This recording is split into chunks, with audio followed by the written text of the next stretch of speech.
Para la meditación y antes de orar, leeremos lo que nos dice la palabra de Dios en el libro de Números capítulo 20, versículo 12.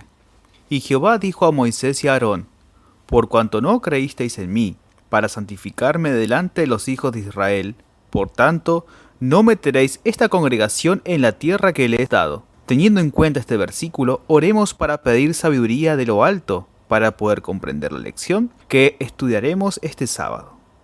Oremos.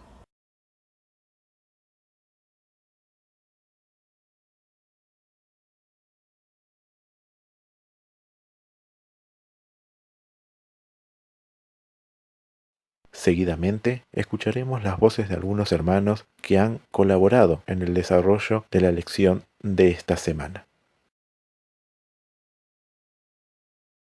La lección que estudiaremos este sábado se titula La roca herida. El verso áureo que leímos antes de orar y que se encontraba en Números 20:12 nos decía: Y Jehová dijo a Moisés y a Aarón: Por cuanto no creísteis en mí para santificarme delante de los hijos de Israel, por tanto no meteréis esta congregación en la tierra que les he dado. La nota de introducción al tema de la lección se encuentra en el Comentario Bíblico Adventista, tomo 1, página 1130. Es un comentario acortador que se extrajo del espíritu de profecía de la hermana White y nos dice: Para desvanecer para siempre de la mente de los israelitas la idea de que un hombre los estaba guiando, Dios estimó necesario permitir que el dirigente de ellos muriera antes de que entraran en la tierra de Canaán. Entremos de lleno a la lección de este sábado y estemos atentos a todas las enseñanzas que podamos extraer de esta historia relatada en la Biblia. Saludo a todos, deseando que se encuentren bien. Iniciaremos con este tópico del día domingo que hemos estudiado y lleva por título Dios provee todas las necesidades. Primero tenemos que tener presente lo que estudiamos la lección pasada.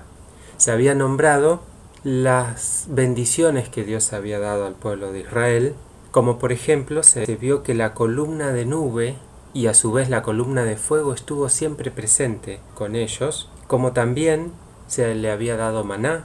También hablaba de sus ropas, que no se envejecieron y que sus pies no se habían hinchado, teniendo en cuenta que estaban en un desierto caluroso y con muchas dificultades que no se nombran, pero ellos no tuvieron dificultades.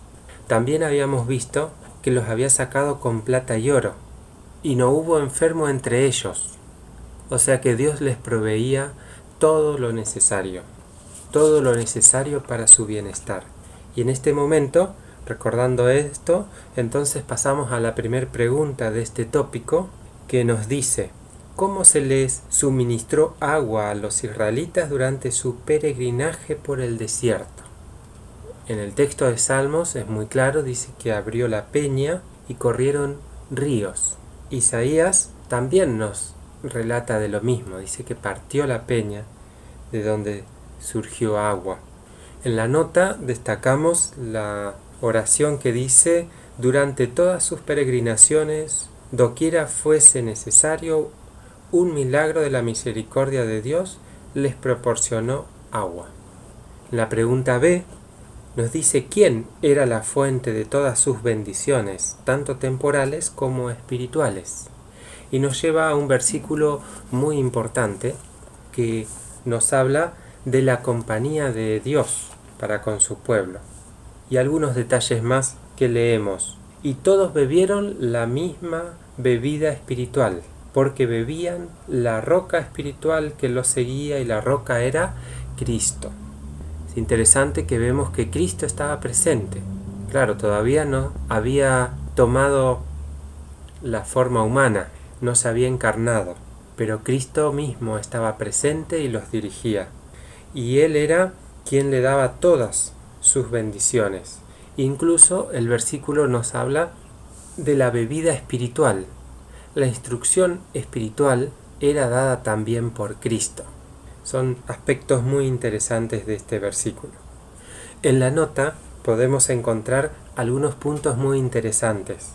El primero de ellos es la afirmación de que Cristo es la fuente de todo poder. el dador de todas las bendiciones temporales y espirituales. También habla sobre los colaboradores, que los seres humanos somos usados como colaboradores y nos da una parte para que seamos como su mano ayudadora. Entonces Dios nos da todas las bendiciones, nosotros colaboramos en consecuencia. Y en cuanto a estas bendiciones, la última oración, leo textual, dice: debemos recibir de Él, no para acumular para la satisfacción propia, sino para impartir a otros. Tengamos presente entonces que nosotros cumplimos este rol también de colaboradores. Amén.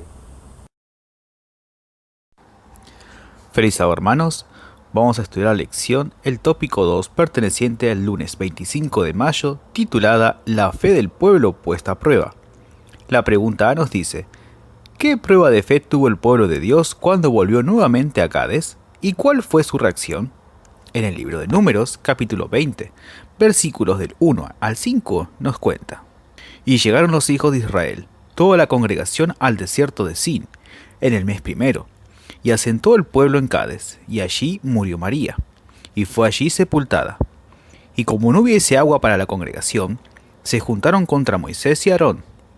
Y regañó el pueblo con Moisés, y hablaron diciendo: Ojalá que nosotros hubiéramos muerto cuando perecieron nuestros hermanos delante de Jehová. ¿Y por qué hiciste venir a la congregación de Jehová a este desierto, para que muramos aquí nosotros y nuestras bestias? ¿Y por qué nos has hecho subir de Egipto para traernos a este mal lugar? No es lugar de sementera, de higueras, de viñas, ni granadas, ni aún de agua para beber. Antes de que Dios les permitiese entrar en la tierra de Canaán, los israelitas debían demostrar que creían en su promesa. El agua dejó de fluir antes de que llegaran a Edom. Tuvieron pues por lo menos durante un corto tiempo oportunidad de andar por la fe en vez de andar confiados en lo que veían. Pero la primera prueba despertó el mismo espíritu turbulento y desagradecido que habían manifestado sus padres. En cuanto se oyó clamar por agua en el campamento, se olvidaron de la mano que durante tantos años había suplido sus necesidades. Y en lugar de pedir ayuda a Dios, murmuraron contra él. La pregunta B nos dice: ¿qué hicieron Moisés y Aarón cuando oyeron las quejas del pueblo? En el libro de Números, nuevamente, el capítulo 20, versículo 6, nos dice: Y se fueron Moisés y Aarón de delante de la congregación a la puerta del tabernáculo del testimonio, y se echaron sobre sus rostros, y la gloria de Jehová apareció sobre ellos. Entonces, ¿qué hicieron Moisés y Aarón? Pues fueron a buscar la ayuda de Jehová. La pregunta C nos dice: ¿qué les fue ordenado hacer a Moisés y a Aarón para satisfacer las necesidades del pueblo? Nos relata la Biblia en Números 20, versículos 7 y 8. Y habló Jehová a Moisés diciendo: Toma la vara y reúne la congregación, tú y Aarón tu hermano, y hablad a la peña en ojos de ellos. Y ella dará su agua, y le sacarás aguas de la peña, y darás de beber a la congregación y a sus bestias. ¿Qué idea equivocada aún aceptada por el pueblo estaba tratando de corregir el Señor? En todas sus peregrinaciones, los hijos de Israel estuvieron tentados a atribuir a Moisés la obra especial de Dios, los milagros portentosos que se habían efectuado para liberarlos del yugo egipcio. Acusaron a Moisés de haberlos sacado de la tierra de Egipto.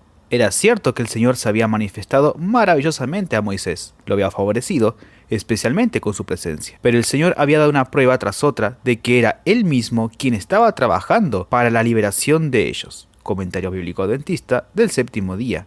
Comentarios de Eje de White, tomo 1, página 1129-1130. Las personas tienden a buscar una figura física a la cual depositar su confianza, y el Señor nos pide que veamos siempre con los ojos de la fe. Sigamos estudiando, hermanos, para crecer más en conocimiento de la gracia y la misericordia de Dios. Amén. Día martes. Moisés y Aarón fallan. ¿Cómo deshonró Moisés a Dios cuando se dirigió al pueblo? Acá es muy interesante, ¿no? Porque a Moisés se le había ordenado solamente hablarle a la peña.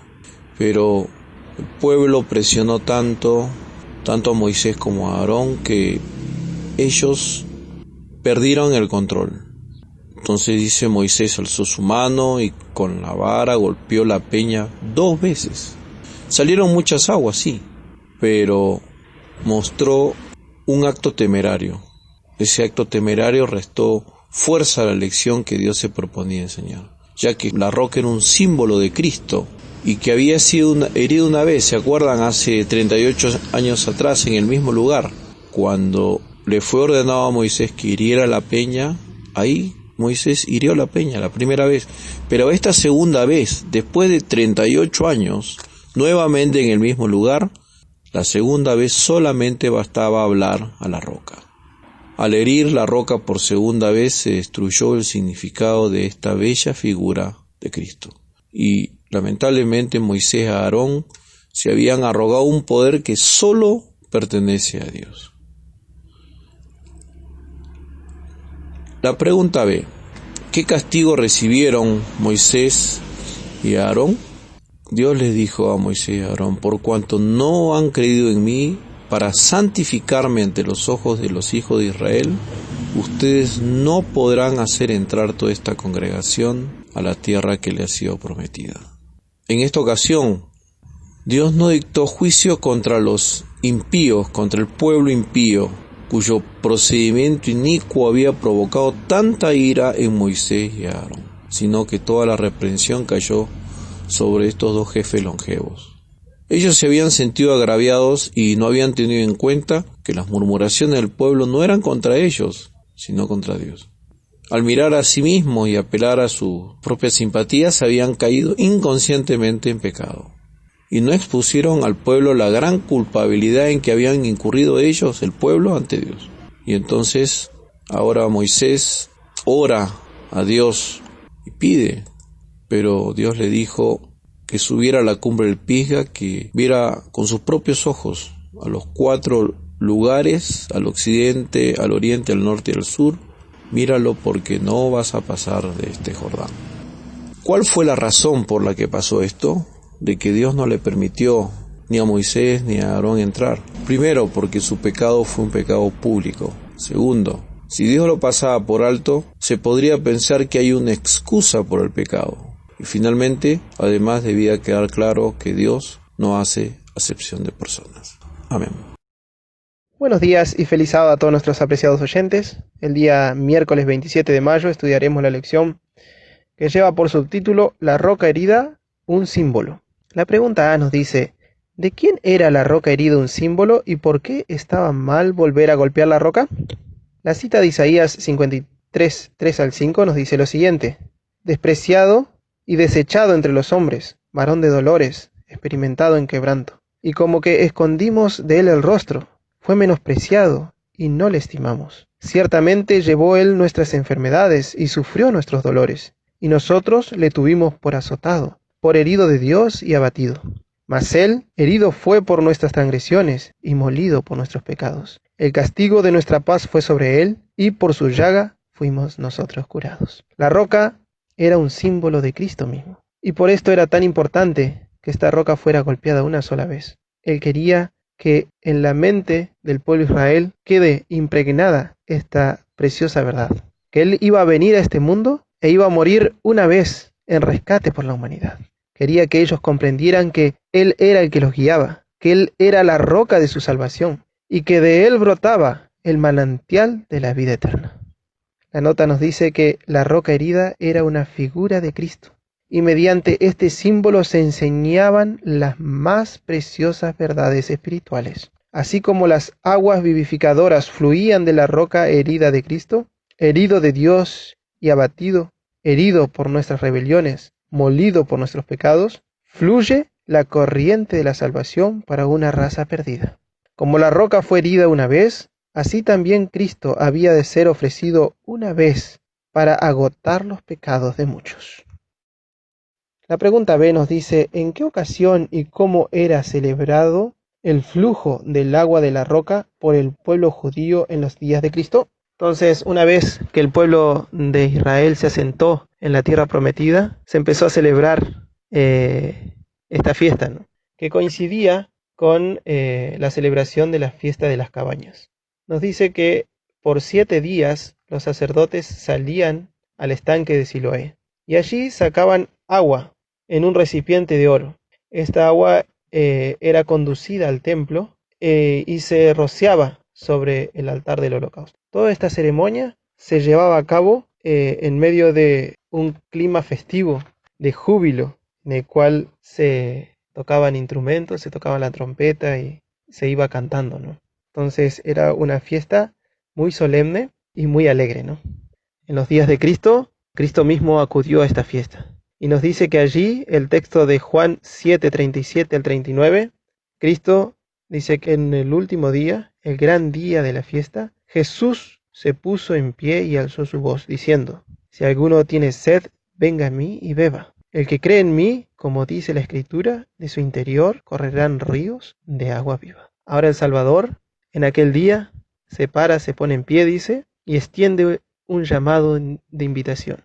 Una invitación que llega hasta nuestros días. Y Él nos dice: si alguno tiene sed, venga a mí y beba.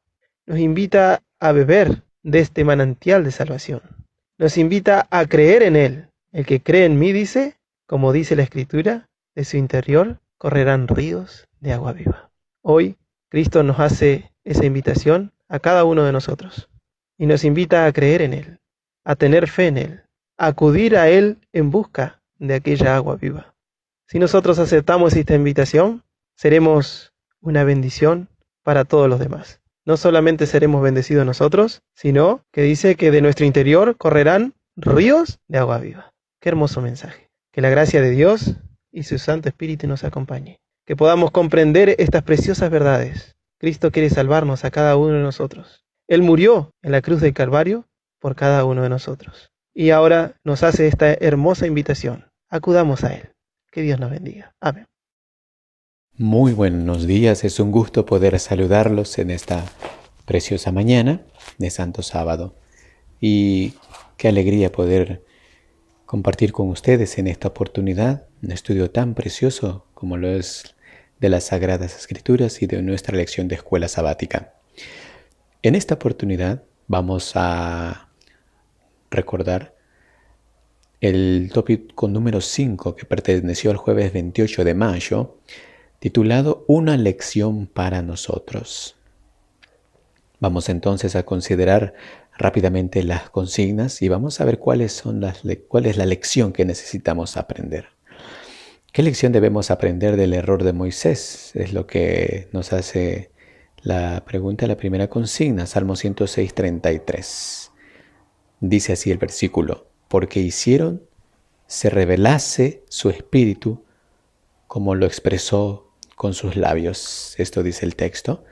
Y en la versión moderna nos dice: habló inconsideradamente con sus labios. ¿Okay? Si nosotros buscamos esta palabra en hebreo, la palabra dice batá y significa hablar de forma irreflexiva, hablar irreflexivamente. Este dato es bastante interesante para que nosotros podamos atenderlo. En esta situación hay muchas cosas en juego. Tenemos a un líder que durante tanto tiempo estuvo batallando al frente de una nación. Y también tenemos una nación que durante tanto tiempo estuvo en muchas circunstancias, en algunas se mantenía fieles, y en otras se traían dificultades, eran causa de muchas pruebas. Y bueno, tenemos al guía principal, en este caso Cristo, que los venía guiando, y por supuesto Él era el que, por lo regular, el último de quien el pueblo se acordaba. Entonces, en esta circunstancia vemos también la situación de Moisés. Para algunos, como dice la lectura de la nota, en opinión de los hombres ello puede parecer cosa ligera, pero si Dios trató tan severamente este pecado en su siervo más fiel y honrado, no lo disculpará ciertamente en otros. Entonces, ¿por qué el Señor tomó severas reprensiones contra Moisés? Justamente porque Moisés era el líder, tenía un cargo alto y había tenido mucha experiencia con Dios, y por supuesto su influencia a partir de esta conducta iba a realizar en el pueblo, iba a dejar una impresión en el pueblo, de la cual el Señor muchos años estuvo luchando contra el pueblo. Entonces Moisés menospreció la exhortación de Dios y por supuesto también menospreció al pueblo, mismo que el pueblo era culpable. Nunca se le dio a Moisés la orden de reprender al pueblo, pero él se tomó esa atribución. Por eso, debemos de aprender entonces a no hablar de forma irreflexiva. Analicemos la segunda pregunta y dice así: ¿qué amonestaciones están previstas para evitar la exaltación personal? Santiago 4, 6 y 7 nos dice: mas Él da mayor gracia. Por esto dice: Dios resiste a los soberbios y da gracia a los humildes. Entonces, cuando hablamos de la resistencia de Dios respecto a los soberbios, Él también habla acerca de los humildes cuando habla de la sumisión a Dios. Dice que someteos pues a Dios, resistid al diablo y de vosotros huirá. Entonces la sumisión implica completa confianza en que todo lo que Dios ha dispuesto es para el bien del humilde. El texto dice: resistid al diablo. Resistir es igual a oponerse. Consideremos la historia de Cristo y su victoria en el desierto contra Satanás. Fue posible la victoria de Cristo por la sumisión a Dios, a su Padre, y por la fe en Él. Entonces, por último, consideramos el texto de 1 Corintios capítulo 10, versículo 12. El que piensa estar firme, mire que no caiga. Entonces, considerando estos textos, vemos de que Dios obró una forma especial en el pueblo, pero que a través del apóstol, ahora el Espíritu, también nos dice de que nosotros debemos permanecer firmes. Esto es interesante. Considerando los relatos trágicos que contiene 1 Corintios 10, de los versículos 1 hasta el 12, y los resultados de la autoconfianza de Israel, en la carta a los Corintios, ellos debían aprender a no depender de sus propias fuerzas, ya sea mental o física. Entonces, esa es también la lección para nosotros. La confianza propia es un peligro. Entonces, la verdadera seguridad radica únicamente en el reconocimiento de que uno, apartado de Cristo, es absolutamente impotente y que necesita la presencia íntima del Espíritu Santo para ser liberado del pecado. Estas son entonces las amonestaciones que necesitamos comprender. El Señor a cada uno nos ha dado una luz y también nos ha demostrado de que Él va a estar con nosotros en cualquier circunstancia para que no pequemos. Dios bendiga a cada uno en mi deseo de oración. Amén. Apreciados hermanos, hemos llegado a la conclusión de la lección de esta semana y a manera de resumen vamos a recordar en primer lugar que Dios siempre estuvo pendiente de las necesidades de los israelitas. El agua se les proveía de manera constante en el desierto, haciéndola brotar de las peñas junto al campamento, o como hemos visto en otras oportunidades, transformando el agua amarga en agua dulce, o de múltiples maneras el Señor suplía todo lo que ellos necesitaban. Recordemos también que al llegar frente a las fronteras de Canaán, la nueva generación fue puesta a prueba. La fuente de agua cesó y en lugar de clamar a Dios, repitieron la misma actitud y comenzaron a quejarse amargamente. Moisés en esta oportunidad fue instruido a golpear la peña una vez y proveer agua para Israel, pero llevado por la ira golpeó 2 veces la roca y habló de manera precipitada, atribuyéndose él la capacidad de hacer milagros. Lamentablemente vemos que este fue el único pecado que la Biblia registra entonces en la vida de Moisés. La roca herida, recordemos también, es un símbolo de Cristo, quien se sacrificaría una única vez por los pecadores. Este símbolo muestra la gracia de Dios que fluye en favor de toda alma que busca arrepentida al Señor.